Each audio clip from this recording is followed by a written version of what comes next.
آج میں انشاءاللہ ایک دعا کے اوپر بات کروں گی جو نبی صلی اللہ علیہ وسلم بہت کثرت سے مانگتے تھے. اس دعا میں 8 چیزوں سے پناہ مانگی گئی کہ اللہ ہماری زندگی سے 8 چیزیں نکال دے. وہ دعا ہے اللہم انی اعوذ بک من الہم والحزن والعجز والکسل والجبن والبخل ودلع الدین وغلبۃ الرجال.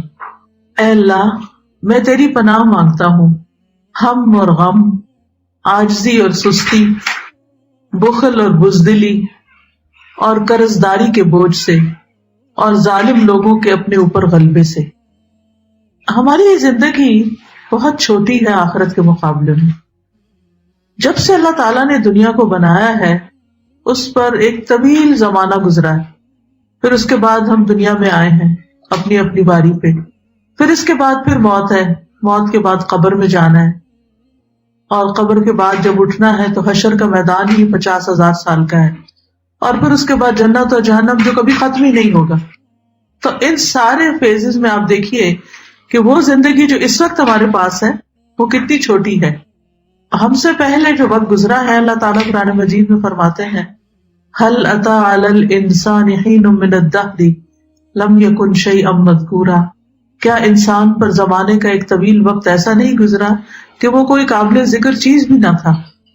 آج سے 100 سال پہلے ہم کہاں تھے، ہمارا کیا ذکر تھا، ہمارا کیا نام تھا، ہم کون تھے، ہمیں کوئی جانتا بھی نہیں تھا.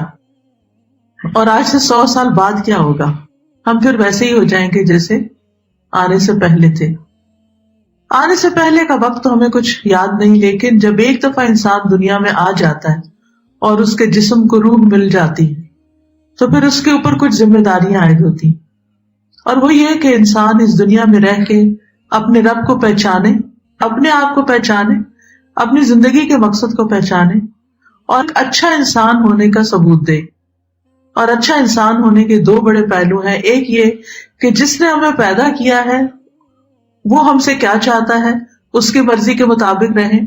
اور دوسرے یہ کہ ہمارے ساتھ اس پلانٹ کے اوپر جتنی اور کریشن ہے، جتنے بھی کریچرز ہیں، انسان ہے، حیوان ہے، جو بھی ہیں، ان سب کے ساتھ ہمارا معاملہ اچھا ہو. خود بھی جئیں اور دوسروں کو بھی جینے دیں. خود بھی انسان بن کے رہیں اور دوسرے سب کے بھی حقوق کو سمجھیں. اگر کوئی شخص اس ٹیسٹ میں پاس ہو جاتا ہے کہ اس کا تعلق اللہ سے بھی ٹھیک ہے اور بندوں سے بھی ٹھیک ہے، اللہ کی عبادت کرتا ہے اور بندوں کی خدمت کرتا ہے، تو اگر اس ٹیسٹ میں پاس ہو جاتا ہے تو اگلے جتنے بھی مرحلے ہیں، چاہے وہ قبر ہے، چاہے وہ حشر ہے، چاہے وہ جنت ہے، وہ سارے پھر خوشگوار ہے. تو جتنے بھی یعنی پاسٹ میں اور فیوچر میں جو کچھ بھی آنے والا ہے اس میں سے سب سے زیادہ موسٹ امپورٹنٹ ٹائم وہ ہے جو اس وقت ہمیں ملا ہے. اس کو ہم نے ہاتھ سے نہیں جانے دینا، اس کو ہم نے ضائع نہیں کرنا، اور اس کو بہترین طریقے سے گزارنا ہے. یہ کمائی کا وقت ہے، یہ کچھ لینے کا وقت ہے، کیونکہ یہاں سے ہم گزر رہے ہیں اور یہ جو کچھ ہم یہاں سے لیں گے وہی آگے کام آنے والا ہے. وہاں جا کر لوگ پچھتائیں گے اور کہیں گے اللہ ایک دفعہ واپس بھیج دے، اب ہم اچھے کام کر کے آئیں گے. لیکن اللہ تعالیٰ کسی کو بھی واپس نہیں بھیجے گا. اس لیے ابھی جو ٹائم ہے اس کی قدر و قیمت کو پہچان کر اس میں جتنی بھی ایسی چیزیں ہیں جو ہمارا وقت ضائع کرتی، جو ہمیں کچھ کرنے نہیں دیتی، ان چیزوں کو اپنی زندگی سے باہر نکال دیں. لیکن بعض اوقات یہ ساری چیزیں ہمارے اوپر حاوی ہو جاتی ہیں اور ہم بالکل بیکار ہو جاتے ہیں.